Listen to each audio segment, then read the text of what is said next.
is Vina, aka Miss WC Reader, and welcome back to my channel. And welcome to my October TBR video. I decided to get a little festive in the spirit of Halloween. October, of course, is Halloween month.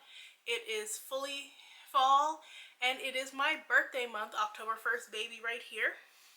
So, of course, I had to do a little something special. And I have a jam-packed TBR that I can't wait to share with you guys, so let's get into it.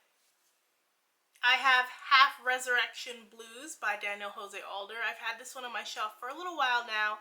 I've read some of his other books, and I was really intrigued on reading this adult urban fantasy.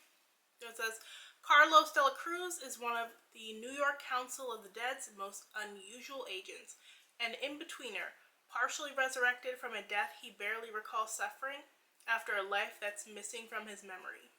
He thinks he is one of a kind until he encounters other entities walking the fine line between life and death. One in-betweener is a sorcerer. He summoned a horde of imp-like NGKs capable of eliminating spirits, and they're spreading through the city like a plague. They've already taken out some of NYCOD's finest, leaving Carlos desperate to stop their master before he opens up the entrada to the underworld, which would destroy the balance between the living and the dead. But in uncovering this man's identity, Carlos confronts the truth of his own life and death. So I said before, but this is going to be my Latinx Heritage Month read, as well as one of my key October reads. I love the paranormal, and I love a good urban fantasy. So I already have the other books in the series, so I definitely want to get to this one. I have Camp Twisted Pine. This one is by Sierra Burke. This is a middle grade read. Naomi loves all things outdoors. In theory, she prefers to get her information through books. Cold, hard facts are hard to argue with. That's important for someone who speaks up as infrequently as Naomi. When her parents announce that they're getting divorced and are sending Naomi and her twin little brothers to summer camp, Naomi dreads the impending hands-on nature experience and the split household she'll find when she returns. Once there, Naomi is surprised that Camp Twisted Pine is not so bad, despite the creepy name. The counselors are nice, her cabin mates are fun, and Naomi easily finds herself in a routine of s'mores making and nature walks. But when Naomi begins to encounter strange silvery marshes in the woods and unearthly sounds, it becomes clear that campers aren't the only ones who roam Camp Twisted Pine's grounds. People start to go missing, including Naomi's crush and cabin mate Jackie, and it seems that a creepy local urban legend might be more real than anyone thought. Using her scientific reasoning skills, Naomi must find a way to make herself heard to save everyone and herself before it's too late. So this is one that I was sent to by Simon & Schuster sent me this, and I am really intrigued in reading it because it sounds like there's some mystery, it sounds like there's some horror, it sounds like there's going to be some camp fun. And I've been trying to read more middle grade. Middle grade has been kind of hit and miss for me this year, but Sierra Burke, if nothing else, does a very interesting and shorter middle grade read, which I enjoy. The Fraud Squad. This one is by Lazelle. This one has also been sitting on my shelf for quite some time now. So it's definitely one that has intrigued me from the glitz and the glamour and the beautiful cover. For as long as she can remember, Samantha Song has dreamed of writing for a high society magazine, and she'd do anything to get there. But her low social status and the constant struggle to help her mom make ends meet cause her dream to feel like a distant fantasy. Now Samantha finds herself working at a drab PR firm. It seems living vicariously through her wealthy coworker and friend, Anya Chen, is the closest she'll get to her ideal life, until she meets Timothy Kingston, the disillusioned son of one of Singapore's elite families, and Samantha's one chance at infiltrating the high society world to which she desperately wants to belong. To Samantha's surprise, Timothy and Anya both agree to help her make a name for herself on Singapore's social scene. But the borrowed designer clothes and plus ones to every glamorous event can only get her so far. The rest is on Samantha, and she's determined to impress the editor-in-chief of Singapore's poshest magazine.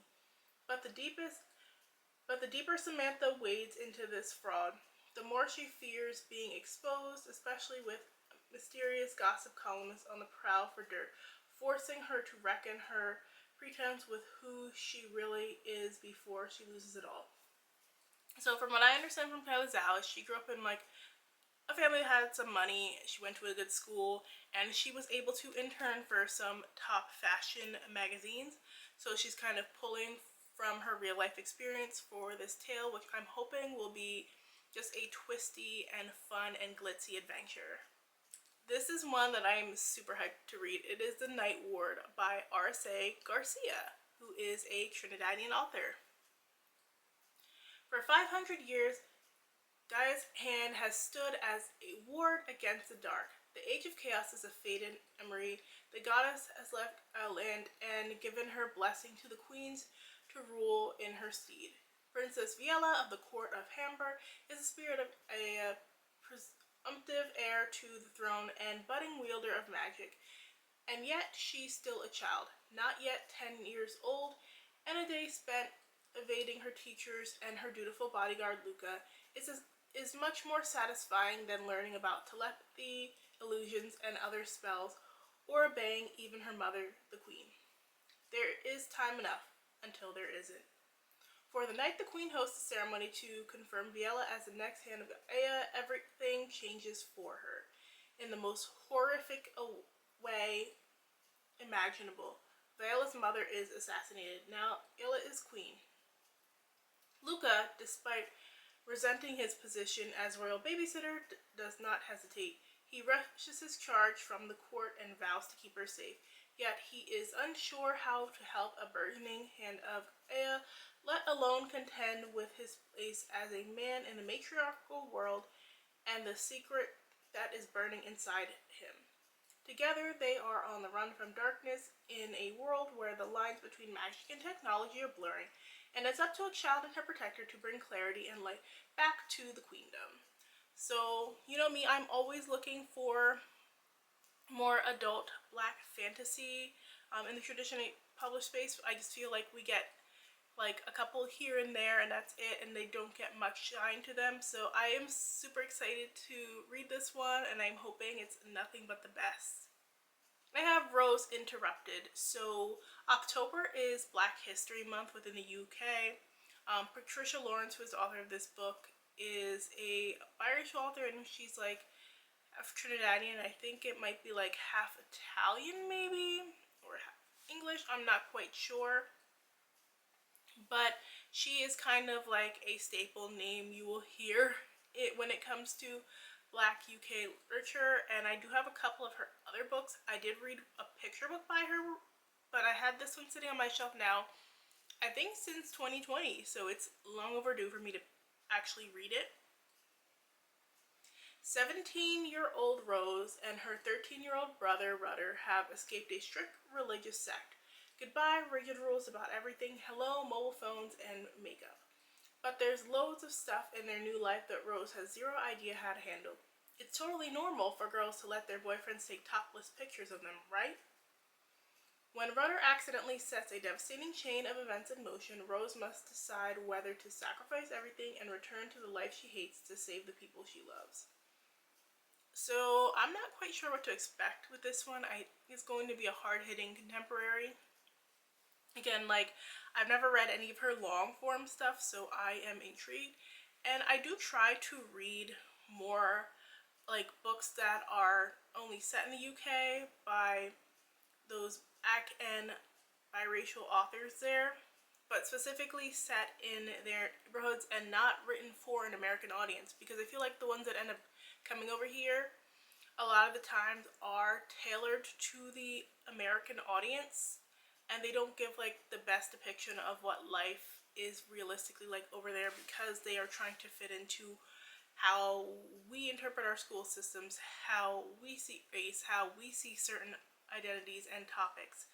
So it'll be cool to, since this one was only published over there. Then I have Looking for Love in All the Haunted Places by Claire Kahn. Lucky Heart has a special affinity for the supernatural, but almost no one takes parapsychology seriously. She's estranged from her family, lost her friends, and has been rejected from graduate school twice. But her big break finally arrives when she gets insider info about a troubled production company. Every actor on their new show mysteriously quits after spending 3 nights inside Hennessy House, an old Victorian with a notorious reputation. After scheming her way onto the show to investigate, Lucky meets Maverick Phillips and the chemistry instantly crackles between them. He tempts her in ways no one ever has, challenging and supporting her and making her finally feel seen. Their connection is so palpable, everyone notices it, including Hennessy House. Now Lucky and Maverick's relationship has a challenger, the lonely sentient house desperate for her undivided attention. As love begins to clash with her career, Lucky refuses to choose one over the other because everyone deserves a happily ever after, even houses with haunted hearts. But when her plans begin backfiring one by one, she realizes that if she wants to have it all, she'll have to risk everything. So it sounds like a different kind of romance compared to these paranormal rom-coms we've been getting back to back, and I am certainly here for it. So that is my little book stack for the month of October. Of course, I will be reading other things depending on what comes in. I do have some library holds, and you just never know like when that audiobook is going to pop up and be available for you and just kind of like derail your TBR. So there's that. And there might be like some other books that I want to squeeze in between depending on how the mood takes me. So I will link all of these books in the description box below. If you are planning on buying from Amazon, they are affiliate links, so I do make a teensy tiny percentage if you buy from Amazon using my links. Let me know in the comment section below if any of these books sound interesting to you, or if you're not really sure what to say, leave me a ghost emoji for spooky season. If you like this video, make sure and hit that like button. Thanks so much for watching. I will see you guys in the next one. Bye!